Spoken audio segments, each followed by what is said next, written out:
recording. So then here we are on Tuesday. I believe now we're at something like the 12th of March, fast approaching the Ides of March. I think the Ides of March, I'm not very good on my Roman history, but I think that had something to do with Julius Caesar being betrayed on the Ides of March by Brute, right? By Brutus, who betrayed him. And there was a similar story at the time of Easter, right? Or before at the Last Supper. And I think it was Thomas, possibly, I can't remember. Judas, it was Judas. Yes, it was Judas who was the betrayer, right? And I love this time of year in this very, right, as spring appears, as new life, the possibility of new life comes upon us. I was remembering sitting yesterday, just feeling the sun, and it felt brighter and cleaner and warmer. And right, I could just feel the uplift of that truth. As well as then, how do we live with those this day, right? This moment, this wet and cooler, darker reality of our lives, right? Not just of this moment. How do we hold them both? How do we open to them both? And I think the story of betrayal in times of spring is a kind of reminder about this. Like even when the sun's shining, even when the flowers are blooming, even when you've got everything going your way, you got the promotion, you got the boyfriend, you got the wife, you got the car, you got the dog, you got everything going your way. How do you then hold the whole truth of this precious human life? I'm going to stop there. How do you hold it? What's the aspiration you have? Let's start there. For how to hold the beauty of this becoming, it's called in the Buddhist tradition, is the reality of becoming with the truth of that which is going to be lost, right? That which is going to be betrayed, you could say, right? That which is going to be forgotten, unforgiven, right? Unresolved. You heard me use that word a week or two ago. The unresolvable realities of this human life. What's your idea about this? Write that in chat or come on and say hello. We have a few minutes. How do you hold that? What's your goal? And I know what mine is. It's probably likely yours as well, which is to see if I can't show up for it all, right? The part that's actually a stab in my heart, as well as the part that is the uplift of the heart. And the instructions throughout all spiritual traditions are the same, by the way, right? And here we are in the Jesus parables, right? Jesus is teaching, and in his teachings, the disciples are feeling pretty good about this. Like we've gotten hooked onto the right guy. This guy's going to do it, and this is right before, right? The Romans are going to take him and kill him, right? And going to kill him. And can we stand by? Can we stand with? And it really isn't Jesus, is it? It isn't really. The story isn't, can I stand by just another? What's the big story? Can I stand with myself? Can I stay with myself in my own vulnerability? And can I allow then, really, the demand is, as I wrote in the chat, to abide. Can I stay and stay and stay, even when it's going to guarantee? It guarantees it, doesn't it? This is the guarantee it's going to break your heart. Right? Who doesn't know this? If you're going to risk love, it's going to break your heart. It's guaranteed. This isn't broken. This is the path. And yet, what do we do? What do we do? And so I'll share two observations about this. I'm going to look on chat just to make sure we don't miss something there. But do you get what I'm saying? To be authentic and truthful. Yes, Dennis, honesty becomes a real requirement, doesn't it? It becomes a requirement. I don't have to like it. It doesn't have to feel good. It doesn't have to be my preference, because probably it's not. And I have to be honest about it. The truth of that breaking heart. I have to be honest and say it hurts. It's hard. It's scary. There's no hiding. Unfortunately, we are a culture that has, I think, gotten well about $6 billion, they say, expert at hiding. What? Well, just aging. We lie about that. We color our hair, we tuck it up, we put Botox. I get the thing here, that beautiful little line, right? Right. We do all of that. Why? Because we can't tolerate, honestly, we can't tolerate the truth. The truth is aging. The truth is illness, right? What did the Buddha say? Why are all this shenanigans? Why? Well, because of the truth, by the way, of illness, aging, death, and loss. And so we will do a practice today that reminds us about the need to turn towards those realities to begin every single day. That you don't wake up going, yippee, before you go, lucky to be here. Who knows, right, about it? And then how do I live this? And then you yippee all the rest you can. Get this idea, everyone? So the two examples, we were watching, the family has gotten involved in an old show, I guess it is now, called This Is Us. This Is Us, an old show, but very heartfelt, right? You cry during the seasons, you can't stand. And we are at the end. We are one more. And now, it's happening. The generations are beginning to turn. And Miguel has died, for those of you who know. And I think we're right at the place where Rebecca, the mom, beloved mother, is dying on the train. And I can feel the tears about this. Now, these are tears not about the actress, right? I don't know Rebecca. I don't, Mandy Moore. I met her actually in Sundance. Lovely woman. It's not about Mandy. It's about the truth of my own losses, isn't it? The truth of my own reality. The truth that I too am going to either be on that train or have someone I love on it. Right? This is the truth. And then it makes me cry. And isn't that okay?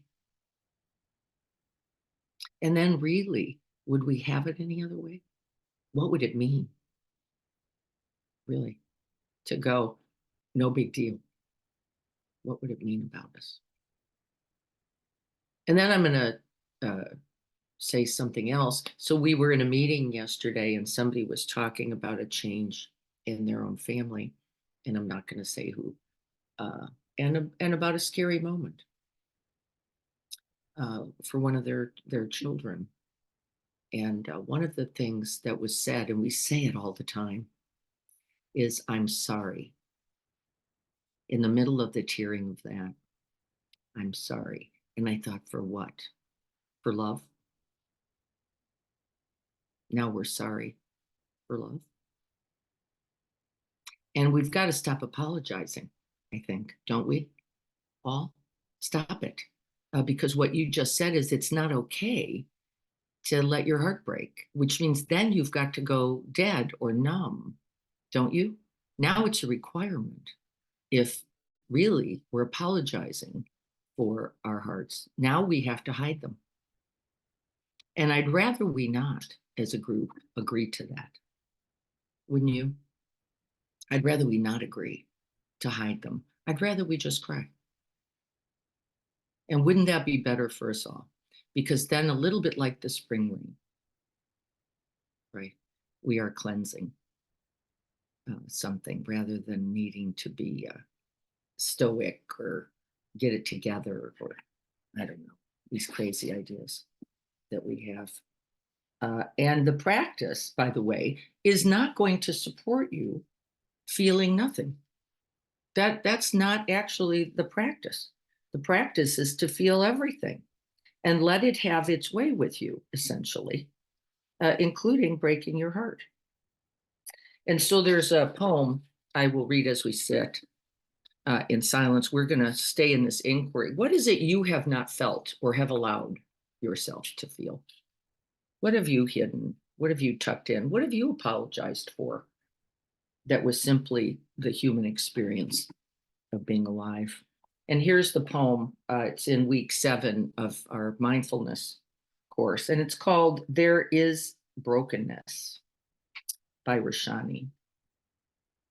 There is a brokenness out of which comes the unbroken, a shatteredness out of which blooms the unshatterable. There is a sorrow beyond all grief, which leads to joy, and a fragility out of whose depths emerges strength. There is a hollow space too vast for words, through which we pass with each loss, out of whose darkness we are sanctioned into being. There is a cry deeper than all sound, whose serrated edges cut the heart as we break open to the place inside, which is unbreakable and whole, while learning to sing. Unbreakable and whole. And it is the truth. But we must take the journey. We must awaken every moment, both to the ones we like, the ones we don't, to the whole of this life. And may we sit then together for these moments, and then I'll go. And so we breathe directly into the heart space for this 15-minute silent sitting practice. Just greeting, welcoming, accepting, abiding, whatever is there.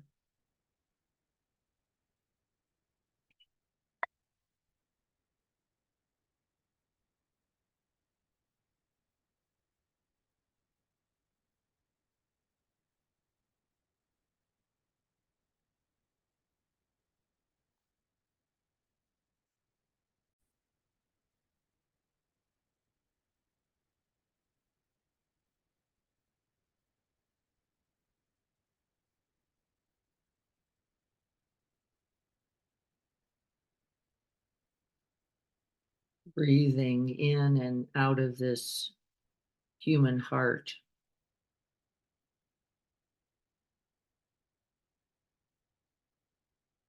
With the two truths held close.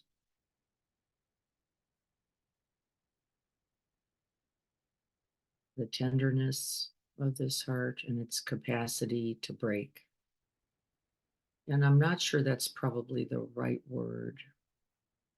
I suppose it really means ache.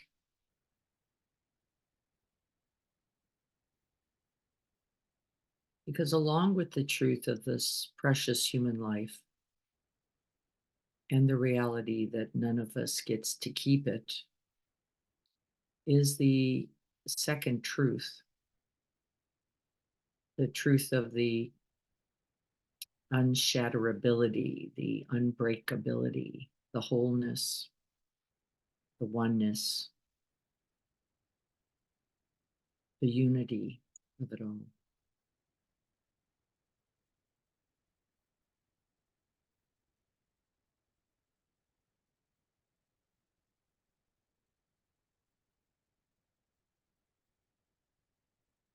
And can we breathe both? Because it takes the one to hold the other. We have to remember the reality of the vastness of this human heart, the boundlessness, the infinite, undying, unconditioned reality of love,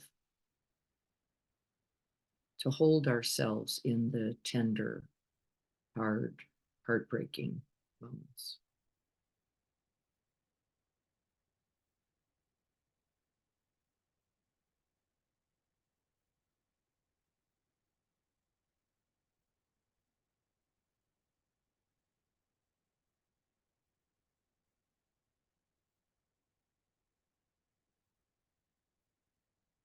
And so we recollect each day these truths.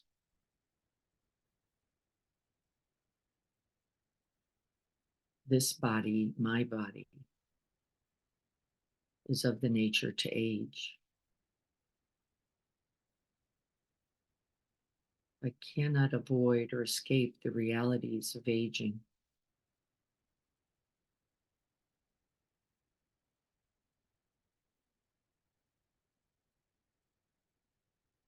And we breathe it in and we let it be.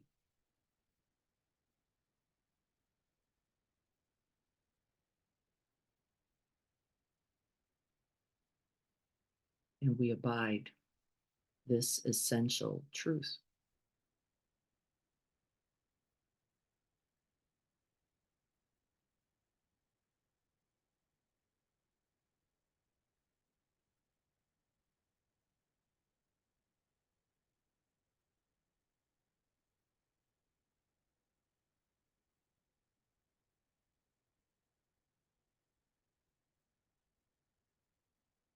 This body, this human body, the one in which I dwell, is of the nature to die.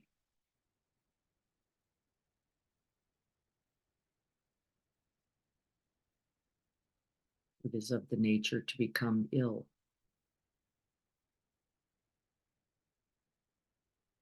Before death, can I abide the truth of this? No matter the exercise, the push ups, the supplements, the procedures, and it isn't that they are right or wrong.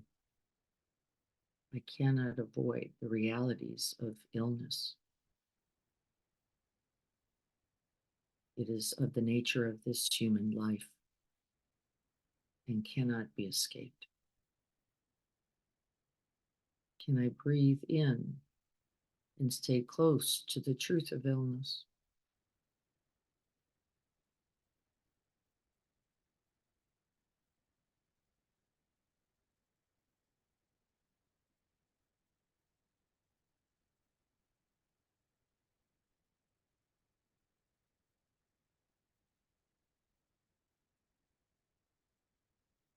Each moment.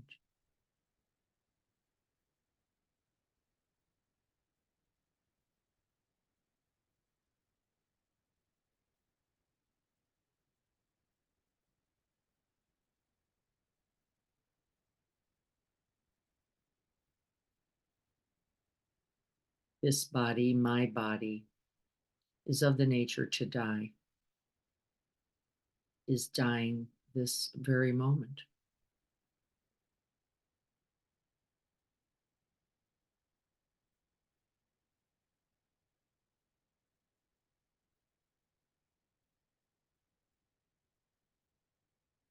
I cannot avoid this inescapable truth.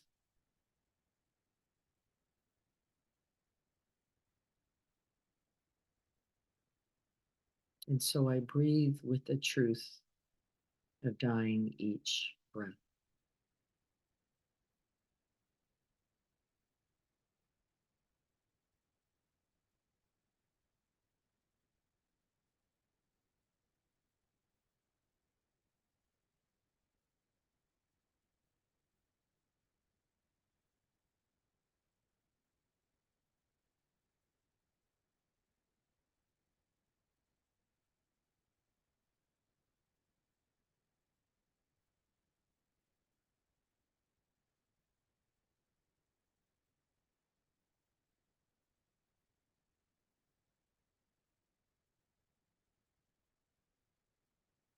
And I recollect the truth that all that I love, all that I cherish, all that I cling to will be lost.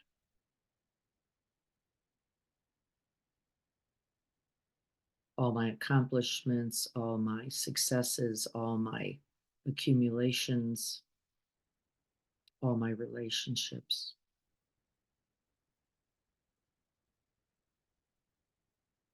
There will be nothing to cling to.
I am heir to my actions, born of my actions.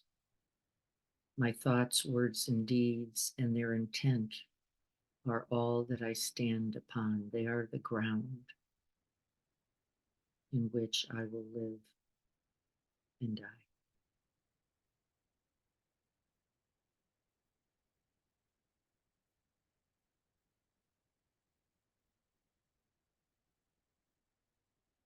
How then shall I live?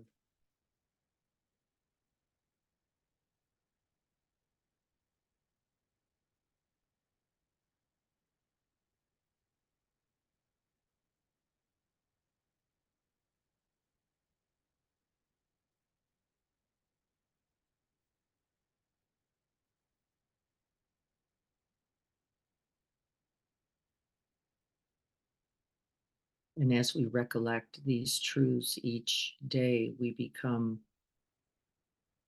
true warriors of peace, of love. We become fearless as we hold our fear, our pain, our grief, our anguish, and our joy.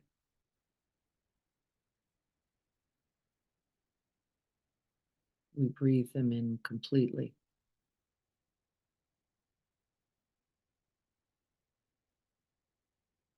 And then with each out breath, we send out compassion, love,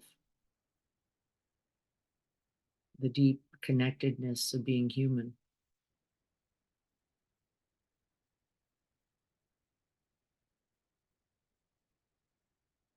And then we breathe and live not only for ourselves, but for all beings.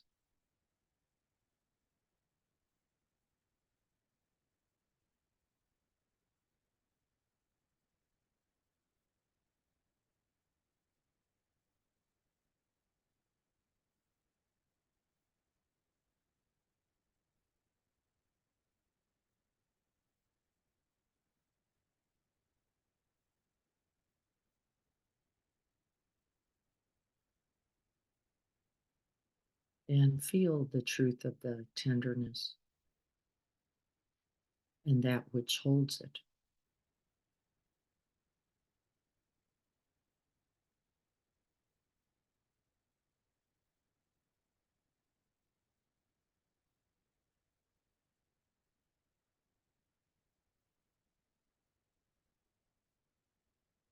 The brokenness held by that which cannot die.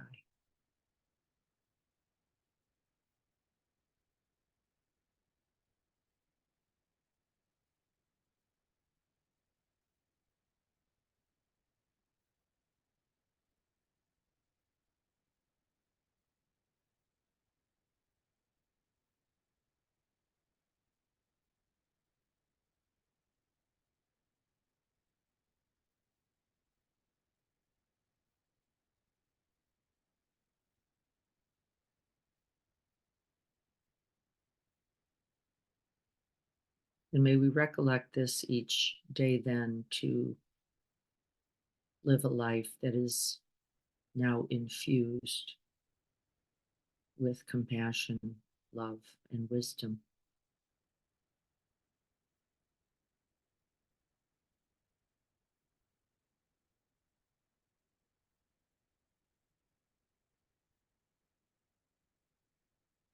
Breath by breath.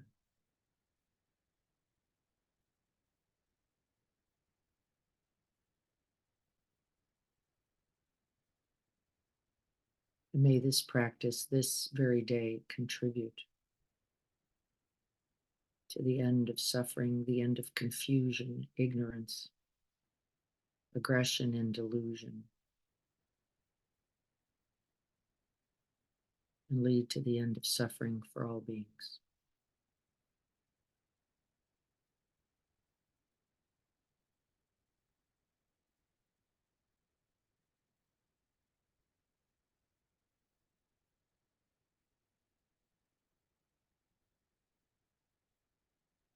So be it.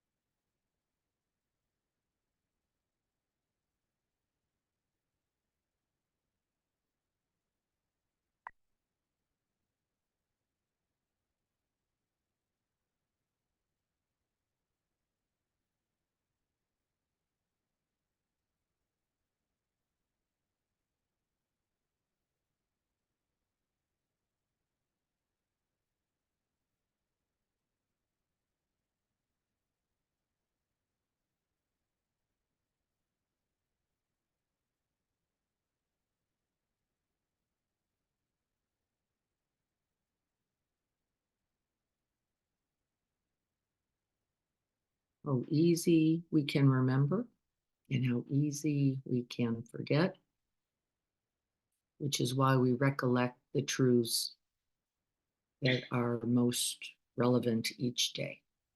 We recollect them each day. And we recite them, we say them aloud for this very reason, because it's so easy to get caught up in a moment we think is permanent and forever, and then live it in such a mistake, right? We live it with such a mistaken way. We get angry at the things that have already passed and cling to the things that are already gone. And we have to be careful. Carrie writes here in chat, that is what we have to remember every day. We have to stay on the train, don't we? The train of impermanence, the train of interconnectedness, the train of awakening. We have to stay on that train. And you can know for sure that if you have fallen into a moment of reactivity, you have forgotten. It's for sure. Now, that's not the same as taking decisive action or taking it with a certain committed energy. That's not the same. The reactivity means you've gotten caught in the whirlpool of your own mind, right? Your own mind. And that's a lonely, lonely, lonely place to live. So be careful. There's nobody home there, by the way, not in your own caught storyline about right this or that. Doesn't mean the right thing happened either. Not going to say. It means that isn't going to make it better. That's for sure. And then what do I do? How do I live? Love. How do I open? How do I consider? How do I help others consider in the face of that? And not with reactivity. That's guaranteed. So don't waste your time. That's why our continued arguing about politics, it's the laugh, isn't it? Who's convincing who of anything? No, not slightly.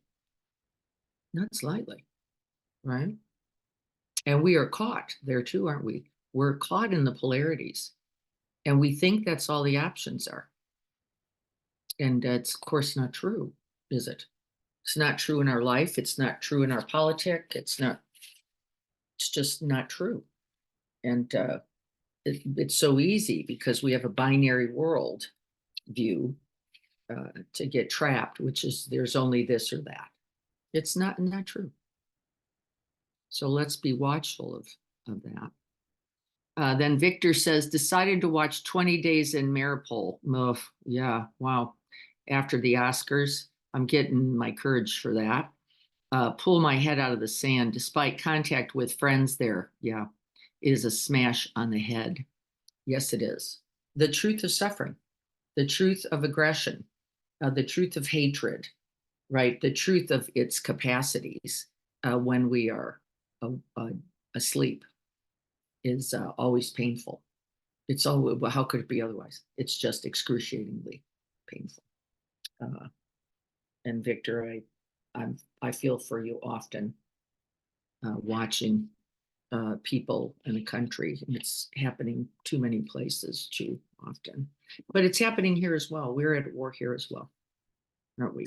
We haven't. Well, we do shoot people actually pretty regularly. It is true, isn't it? Yeah. And so then I hear this a lot. Well, I don't want to start my day that way. I don't want to. I don't want to recollect those things first thing in the morning. I just want to enjoy my coffee. Well, the promise is you'll enjoy your coffee more by knowing that it is simply the joy of an arising moment, a warm drink on a cold day, just the beauty of the moment. And we have a fear, though, that if I recollect this, then somehow I'll just get caught in the mire of grief or loss. And actually, I think it is a first reaction. But that's because we are in resistance to it, aren't we? We begin there going, because I didn't want to, because, oh, brother, I just want to enjoy the sunny day. Well, you can't enjoy a sunny day unless you understand something about that sunny day, which is you don't get to keep that either. And then you love it more. Then you ha, yaha more because what? Just this moment. Just this moment. And a rainy day in the same way. What if this was the last rainy day any of us were ever going to know? The truth is we would show up for it, wouldn't we? And we wouldn't be going, meh, rain. We'd be going, wow, how amazing rain is. Right? And then we'd notice how it makes all the plants and the birds sing. Right? And that's from the truth is I can't hold it. I can't keep it. I can't tuck it away in any closet. It's only now. And so this is the big work and big practice. Greg says to really know how temporary this life is and that we are on the train to our own death every moment can elicit gratitude. I think it does. And in fact, I agree, Greg. I think gratitude only comes out of that recognition. Otherwise, you just think, nice day happens tomorrow too. Happened yesterday, happens tomorrow. No, it doesn't, because we don't have a guaranteed tomorrow. And in fact, there's this certainty. There will be a day nobody gets one. And we don't like the thought. We don't like the thought. But the truth is, how then do we live a day where we know everything about it is only this, only now? You would hold it more tenderly, wouldn't you? More lovingly, more kindly. There'd just be no doubt about it. With more gratitude, Greg says, for sure. And then is the other truth, where there is gratitude, more joy. We know it is from gratitude, appreciation, the recognition of impermanence and interconnectedness that we experience joy and happiness. What else could you be? Then what couldn't, it wouldn't be possible. So watch for this because we have a tendency to avoid these essential truths. And the teaching says begin each day with them. And the Buddha himself said there are two essential realities to recollect each day. One is impermanence, recollected every day. Begin it. Begin the day with it. And what is the other? Interconnectedness. No one is separate. No one is apart. We are all an essential part of the whole, like the hair or not, like the politic or not, like the action or not. We are all a part of the whole. And so be careful that you don't poison your own water. Because aren't we? We are. All of us. We are poisoning our own water, both literally and figuratively. Because of what? The delusion of separation. The delusion that that's over there somewhere isn't going to impact me. Right? And of course, it is and does. And then we all feel sick and diseased and separate. But that's not true, remember. That's the appearance of things. And it's easy. It's one of the reasons I don't really watch the news. I have to get my facts elsewhere, right? Because otherwise it's just binary. You're this person or that. You're only on that side, or then you're on that side. It's only how this one side hates this side, right? It's really so contributing to our fear. And then from our fear to our aggression, that it is probably a pill we don't mostly want to take. And then you have to go find, right, the truth. And that is that we are all brothers and sisters, like it or not. And so now what? We all live in the same house. Now what? Right? We all live on this one planet. Now what? Well, if you have enough money, you look for another planet. Like that's going to fix it. Right? Except it isn't, is it? Because then you go, then it doesn't matter. We just get another one. Well, that's a problem because most of us aren't getting to that one. Right? You know what I mean. Everybody does. And so how do we then practice? Well, we slow it down, number one, right? Rather than the speed at which we all think we need to go, we don't go that fast. We take a couple breaths between and within. We rest in the bardo rather than fly off to the next moment. And see if we can't soak up something in the way of wisdom in the moment we're in. And then offer that gratitude, like Greg said, and love and compassion for the moment we're in. Right? And do it again. And then again. One of my mindfulness students, we're going into week 8 this week, was talking about how mindless he gets in the car. He said, I get in the car and I become another person. I become a person who's got to get from A to B. That's all. And then everything else is an enemy.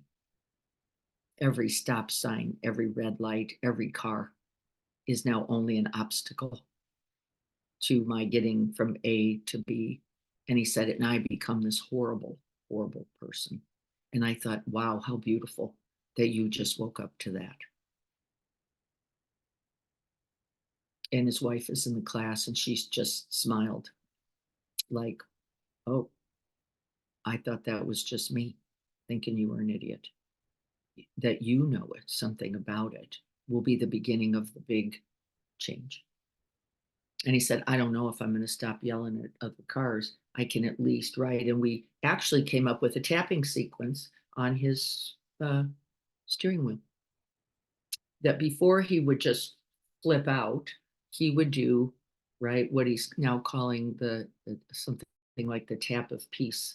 I forgot the word. Isn't it? Serenity, the tap of serenity. He said, I could just do this tap because we were talking about tapping and how it unhooks the activated brain. He said, I could do that. Right, I said, well, if you can't tap, maybe you can drum, right, to the music radio, or maybe you could, right, find some way. And he said, I think I could. And I, by the way, have some confidence. I don't think he's going to get it perfect because I don't know if we have to, but I think he is going to practice. And I think every time he does that, it's going to matter because one person less is going to have to see that finger or that growl or that whatever, and then carry that into the day, who then does it and carries that into the day. And that's the truth of that interconnectedness. It doesn't mean we have to give away the farm. And it also means we have to contribute something. And from my point of view, contributing means not causing harm. That right there, just not causing harm is a vast contribution. The number one. If you couldn't do anything else, I could just not say it. I could not do it. I could not think it. I could, which wherever we could get, breaking the cycle again and again, right? Which becomes that unshatterable reality of wholeness. I could at least not do. And he now sees a possibility, which I think is just so amazing. And he's taken the class at least twice before and hasn't really quite come to that understanding.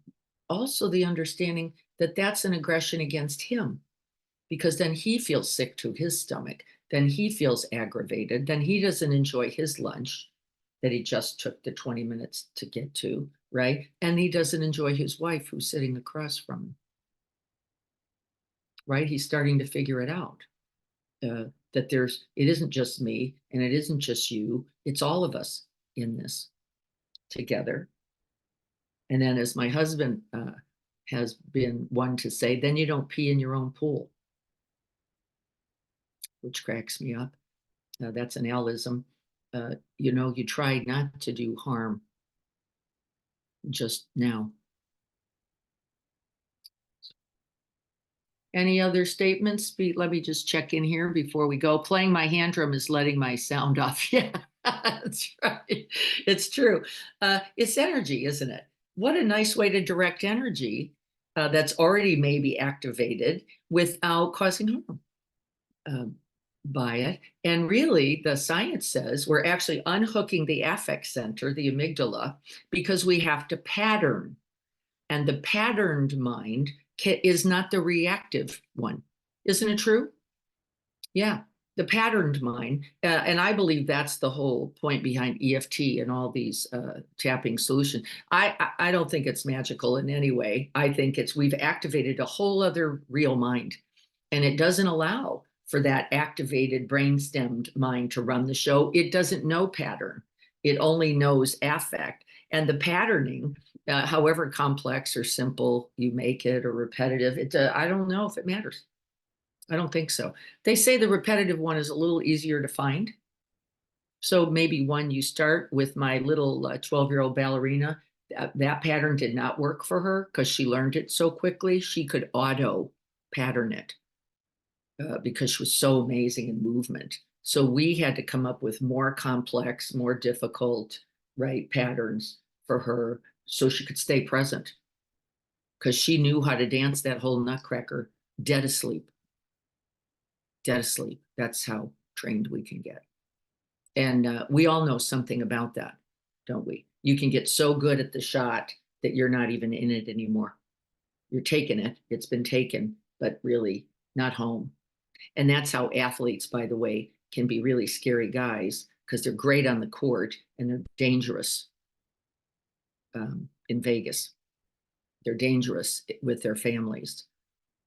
Their divorce rate is 80+%. How is that? Because look at that, a period mindfulness. It's not.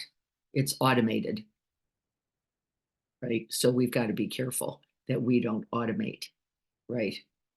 This is that thing we do, don't we? When we don't know what to say, we go into the rah, rah, rah, rah. Yeah, let's not. Let's say nothing and just feel trembly. Wouldn't that be something?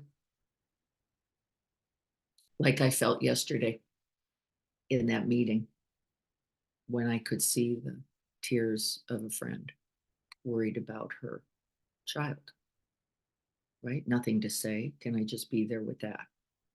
and let it be trembly. Okay. I think that's all for me. I'm just going to check in with you all. And also, I know Greg was on. He would want me to remind everyone today is our last day for contributions, and we could use a couple more. By the way, I will put the link below for, we're $138 short today for St. Andrews. We spent $668. Why? That's not, we usually spend about $4. And that's because they happen to have a few real items that we could use. Protein. They had just gotten an order in on Saturday, didn't get it all on the shelf. So we were able to get some things we can't always get. The big, larger cans of tuna, peanut butter. We can almost never get peanut butter. That goes right off the shelf because it's so much less expensive there. And we were able to get it, which is really great. So I am putting our link for giving to Encinitas Mindfulness. And if anybody has not already contributed, please go there. We're looking for $138 of our 668. So that's how much we collected, which is really just incredible. We had a few larger contributors. Somebody who doesn't even regularly come to our Sangha contributed $250 towards that St. Andrew's food pantry, which is just amazing. And then the other thing we're going to be doing is Saturday, collecting clothing and hygiene items, preferably the small. We're going to be making a run over to Showers of Blessings after Sangha on Saturday, March 16th, to deliver clothing to them. Remember, they're putting on all new clothes once they get there for their showers and haircuts. And they need to. It's good. It's wonderful. And we've already gotten several bags. But I'm asking everybody, as I said on Saturday, to dump your drawers. Get in there, figure out what you don't need. I've got a gray poncho I'm staring at. I'm probably not going to wear it again. I'm putting that in the donation. We will be going over there in the truck and whatever else we need. And again, we already have several bags and boxes, which is great. Thank you all so much for that. Tanya gave us a gigantic box filled with stuff. That's so spectacular. And we need it. Others need it. And so it will not be wasted. So thank you all for that. We will be here in the garden on Saturday. I'm going to start what I like to call is the numbers game. We're going to be starting with some of the numbers that come up in the Buddhist tradition. And this Saturday, we're going to do the 4 Noble Truths. The 4 Noble Truths. Well, I haven't decided. I was actually thinking about doing the second arrow. So it'll be one of those. I haven't fully committed myself. What? I am not leaving town this weekend. It will not be till next Saturday, when I will be in Arizona at spring training for the Cubs, Chicago Cubs. Oh boy, we haven't ever done that. It'll be great fun. But so this Saturday we'll be there. Looking forward to seeing you all. Greg will be on Thursday at 7. Please join us for that shamatha practice. And I'm thinking about when we'll start the book. Somebody actually suggested it would be better to do it in the summer to keep everybody a little engaged. And it's kind of a short book. It might be one we could start in July and really get through by mid-September, because sometimes we just need a little momentum to hold us together. So I'm thinking that through also. Thanks for that feedback. And let's just sit for one more minute, and then I think we'll get ready to go. I'm checking in to make sure there's nothing else we've missed here. Nope. And that link for giving, if you haven't, it's our primary compassion action, is on the chat. So let's just sit together for another moment. Coming back to the breath.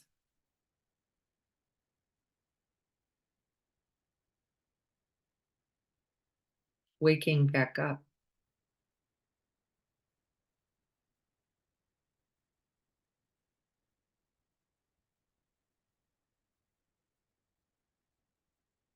And the first way that we wake back up is coming back into the body, feeling the sense of its aliveness, and then opening the sense doors.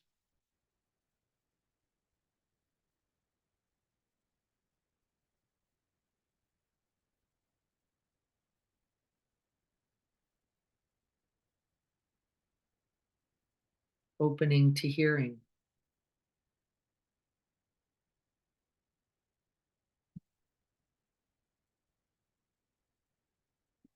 to feeling,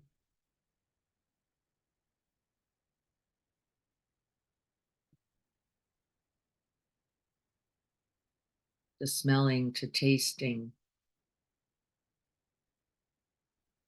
to breathing.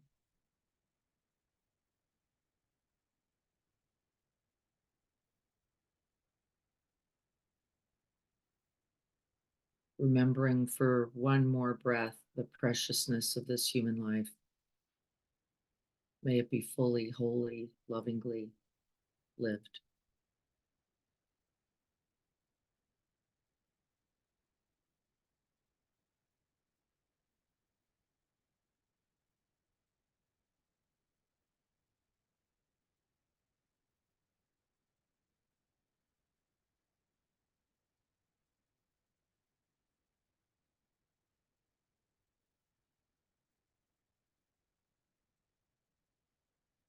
May we all be happy, cultivating a mind for unconditioned happiness.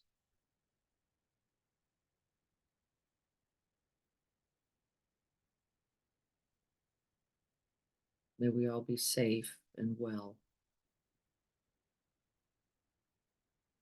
May we all live with peace.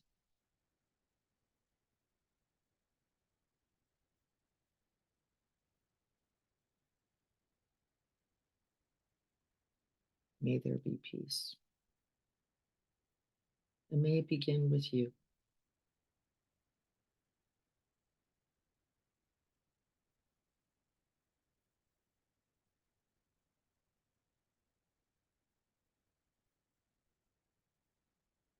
So be it.